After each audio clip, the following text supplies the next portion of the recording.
శక్తి అనగానే మనకి మెహర్ అన్న తీసిన కళాఖండం శక్తి మూవీ గుర్తొస్తుంది కదా. తప్పలేదు, అందులో అష్టాదశ శక్తి పీఠాల గురించి కూడా డిస్కషన్ వస్తుంది. ఈ రోజు మనం మన తెలంగాణలో ఉన్నటువంటి దక్షిణ కాశీగా పిలువబడే జోగులాంబ అమ్మవారిని దర్శించుకొని అలాగే చుట్టుపక్కల ఉన్నటువంటి మిగతా టెంపుల్స్ ని కూడా చూద్దాం. చాలా మంది జోగులాంబ అమ్మవారి విశిష్టత, స్థల పురాణం గురించి చాలా వీడియోలు చేశారు. సో ఈ వీడియోలో నేను ఈ ప్లేస్ ని ఒక historical, architectural and archaeological perspective లో ప్రజెంట్ చేసే ప్రయత్నం చేస్తాను. ఎందుకంటే చాలా మంది టెంపుల్ కి వచ్చామా, దర్శనం చేసుకున్నామా, వెళ్ళామా అన్నట్టుగానే ఉంటారు తప్ప ఇక్కడ ఉన్నటువంటి ఆర్కిటెక్చర్ ని అప్రిషియేట్ చేసే వాళ్ళు, ప్రజెంట్ చేసే వాళ్ళు చాలా తక్కువ. సో దాన్ని ఈ వీడియోలో చూపించే ప్రయత్నం చేస్తాను.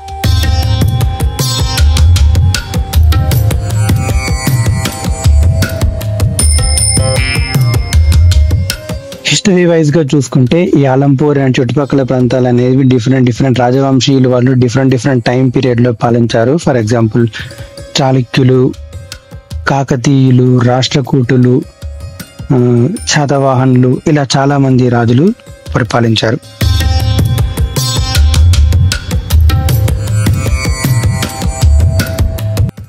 ఈ టెంపుల్ లో ఇంకొక స్పెషాలిటీ ఏంటంటే ఏ టెంపుల్ ఏ టైం పీరియడ్ లో కట్టబడిందో ఆర్కియలాజికల్ సర్వే వాళ్ళు క్లియర్ గా స్టోన్ పైన డీటెయిల్స్ అన్ని చెక్కించి పెట్టారు.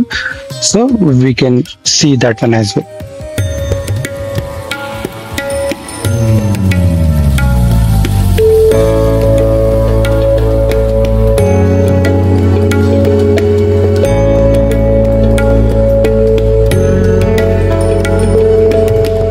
ఇక్కడ మనం చూసుకుంటే బహమనీ సుల్తాన్ వాళ్ళ టైంలో ఈ టెంపుల్ అండ్ ఇక్కడ ఉన్నటువంటి ఆర్కిటెక్చర్ అన్ని ధ్వంసం చేయబడ్డాయి.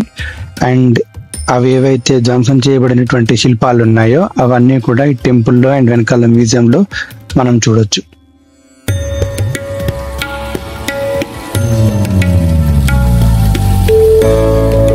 ఈ టెంపుల్ నుంచి 1 కిలోమీటర్ డిస్టెన్స్ లో కూడలి సంగమేశ్వరం అనే ఇంకొక టెంపుల్ ఉంది. ఈ టెంపుల్ విశిష్టత ఏంటంటే శ్రీశైలం జల విద్యుత్ ప్రాజెక్ట్ కట్టే టైంలో ఈ టెంపుల్ మునిగిపోయింది. ఎందుకంటే మనం జియోలాజికల్ గా చూసుకుంటే ఈ ప్లేస్ అనేది Krishna river and Tungabhadra river రెండు కలిసే స్పాట్ లో ఉంటుంది.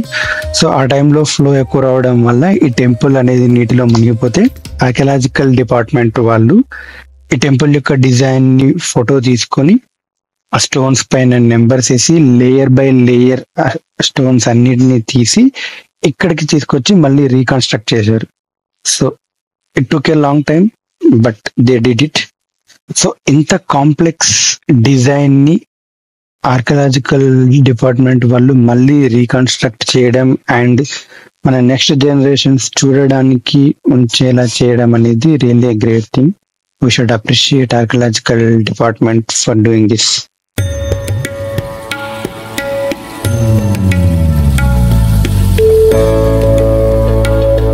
ఇక్కడ ఉన్నటువంటి ఆర్కిటెక్చర్ గురించి ఒక చిన్న ఎగ్జాంపుల్ చూపిస్తాను. ఇక్కడ ఇది చూడడానికి నార్మల్ ఒక ఫ్లవర్ లాగా ఒక చిన్న ఒక వీల్ లాగా మనకు కనబడుతుంది కదా.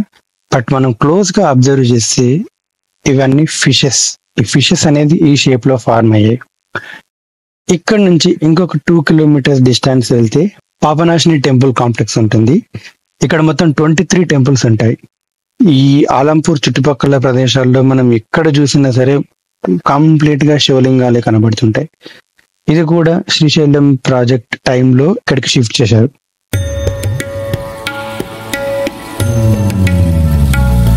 ఇక్కడ ఆర్కిటెక్చర్ స్పెషాలిటీ ఏంటంటే ఒకసారి ఈ టెంపుల్ మండపంలో మనం పైన కనుక చూస్తే దశావతారాలన్నీ చెక్కబడి ఉంటాయి.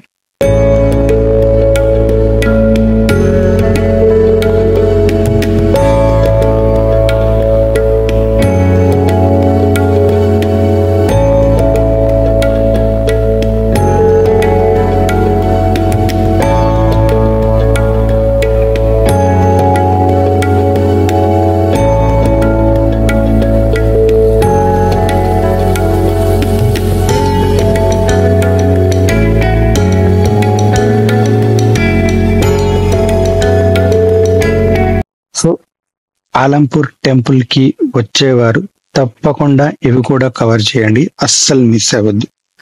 అండ్ ఇంకొక విషయం ఏం చెప్పాలనుకుంటున్నంటే, ఇక్కడికి వచ్చే ఎంతమంది భక్తులు వచ్చామా, దర్శనం చేసుకున్నామా, వెళ్ళామా, ఆ మెయిన్ టెంపుల్ ఒక్కటే నీట్గా ఉంచుకున్నామా అన్నట్టుగా ఉంటారు. ఒకసారి ఇక్కడ చూడండి, ఇక్కడ బట్టలు ఆరేయరాదు అని చెప్పుకుంటే దాని మీదనే బట్టలు ఆరేసారు.